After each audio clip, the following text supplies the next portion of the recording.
Lukas pasal 2 ayat 1 sampai 52.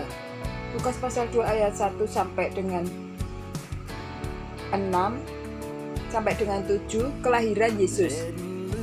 Pada waktu itu Kaisar Agustus mengeluarkan suatu perintah, menyuruh mendaftarkan semua orang di seluruh dunia. Inilah pendaftaran yang pertama kali diadakan sewaktu Kirenius menjadi wali negeri di Syria. Maka pergilah semua orang mendaftarkan diri masing-masing ke kotanya sendiri. Demikianlah juga Yusuf pergi ke kota Nazaret di Galilea, ke Yudea, ke kota Daud yang bernama Betlehem, karena dia berasal dari keluarga dan keturunan Daud, supaya didaftarkan bersama-sama dengan Maria tunangannya yang sedang mengandung. Ketika mereka di situ, tibalah waktunya bagi Maria untuk bersalin, dan ia melahirkan seorang anak laki-laki, anaknya yang sulung. Lalu dibungkusnya dengan lampin dan dibaringkannya di dalam palungan, karena tidak ada tempat bagi mereka di rumah penginapan. Lukas pasal 2 ayat 8 sampai dengan 20. Gembala-gembala. Di daerah itu ada gembala-gembala yang tinggal di padang menjaga kawanan ternak mereka pada waktu malam. Tiba-tiba berdirilah seorang malaikat Tuhan di dekat mereka, dan kemuliaan Tuhan bersinar meliputi mereka, dan mereka sangat ketakutan. Lalu kata malaikat itu kepada mereka, "Jangan takut, sebab sesungguhnya aku memberitakan kepadamu kesukaan besar untuk seluruh bangsa. Hari ini telah lahir bagimu juru selamat, yaitu Kristus Tuhan di kota Daud. Dan inilah tandanya bagimu, kamu akan mempunyai seorang bayi dibungkus dengan lampin dan terbaring di dalam palungan." Dan tiba-tiba tampaklah bersama-sama dengan malaikat itu sejumlah besar bala tentara surga yang memuji Allah.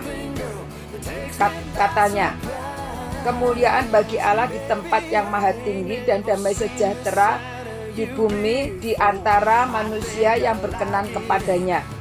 Setelah malaikat-malaikat itu meninggalkan mereka dan kembali ke surga, gembala-gembala itu berkata seorang kepada yang lain, "Marilah kita pergi ke Betlehem untuk melihat apa yang terjadi di sana, seperti yang diberitahukan Tuhan kepada kita." Lalu mereka cepat-cepat berangkat dan menjumpai Maria dan Yusuf dan bayi itu yang sedang berbaring di dalam palungan. Dan ketika mereka melihatnya, mereka memberitahukannya apa yang telah dikatakan kepada mereka tentang anak itu.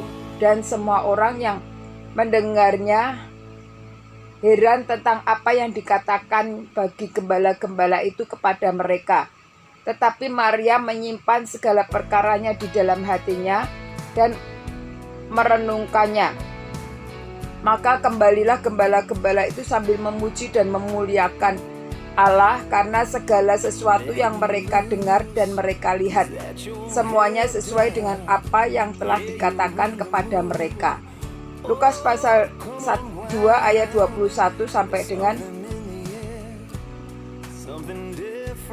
40. Yesus disunat dan diserahkan kepada Tuhan, Simeon dan Hana.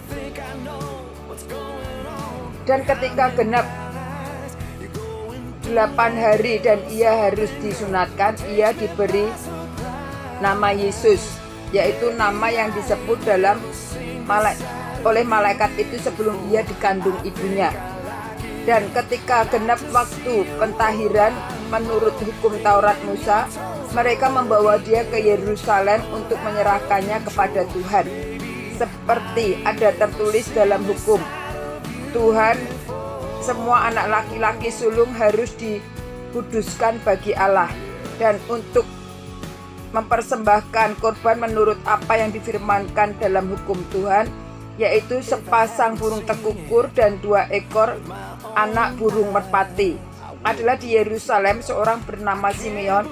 Dia seorang yang benar dan saleh yang menantikan penghiburan bagi Israel. Roh Kudus ada di atasnya, dan kepadanya telah dinyatakan oleh Roh Kudus bahwa ia tidak akan mati sebelum ia melihat Mesias, yaitu Dia yang diurapi Tuhan.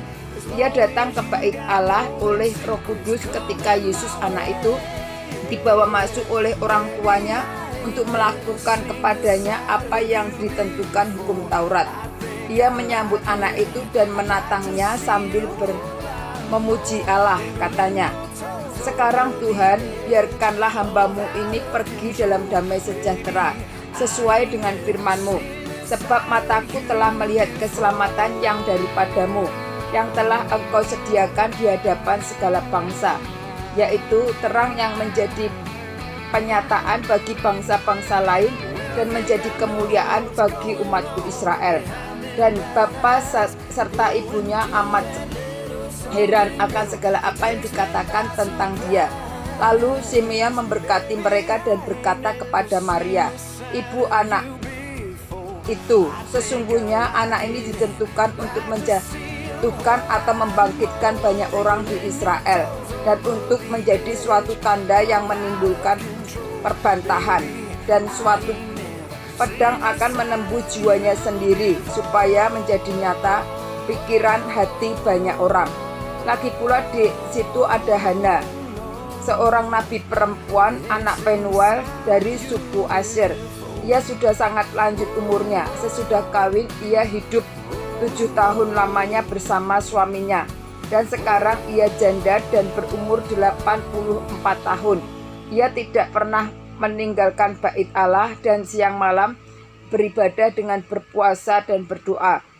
Dan pada ketika itu juga datanglah ia ke situ dan mengucap syukur kepada Allah dan berbicara tentang anak itu kepada semua orang yang menantikan kelepasan untuk Yerusalem. Dan setelah selesai semua yang harus dilakukan menurut hukum Taurat, kembalilah mereka ke kota kediamannya, yaitu kota Nazaret di Galilea. Anak itu bertambah besar dan menjadi kuat, penuh hikmat, dan kasih karunia Allah ada padanya. Lukas pasal 2 ayat 41 sampai 52. Yesus pada umur 12 tahun dalam bait Allah. Tiap-tiap tahun orang tua Yesus pergi ke Yerusalem pada hari raya Paskah. Ketika Yesus telah berumur 12 tahun, pergilah mereka ke Yerusalem seperti yang lazim pada hari raya itu. Sehabis hari-hari perayaan itu, ketika mereka berjalan pulang, tinggallah Yesus di Yerusalem tanpa diketahui orang tuanya, karena mereka menyangka bahwa ia ada di antara orang-orang seperjalanan mereka. Berjalanlah mereka sehari perjalanan jauhnya, lalu mencari dia di antara kaum keluarga dan kenalan mereka. Karena mereka tidak menemukan dia, kembalilah mereka ke Yerusalem sambil terus mencari dia. Sesudah 3 hari mereka menemukan dia dalam bait Allah. Ia sedang duduk di tengah-tengah alim ulama sambil mendengarkan mereka dan mengajukan pertanyaan-pertanyaan kepada mereka. Dan semua orang yang mendengar dia sangat heran akan kecerdasannya dan segala jawab yang diberikannya. Dan ketika orang tuanya melihat dia, tercenganglah mereka. Lalu kata ibunya kepadanya, "Nak, mengapakah engkau berbuat demikian terhadap kami? Bapamu dan aku dengan cemas mencari engkau." Jawabnya kepada mereka, "Mengapa kamu mencari aku? Tidakkah kamu tahu bahwa aku harus berada di dalam rumah Bapakku?" Tetapi mereka tidak mengerti apa yang dikatakannya kepada mereka. Lalu ia pulang bersama-sama mereka ke Nazaret, dan ia tetap hidup dalam asuhan mereka, dan ibunya menyimpan semua perkara itu di dalam hatinya. Dan Yesus makin bertambah besarnya dan bertambah hikmatnya dan besarnya, dan makin dikasihi oleh Allah dan manusia.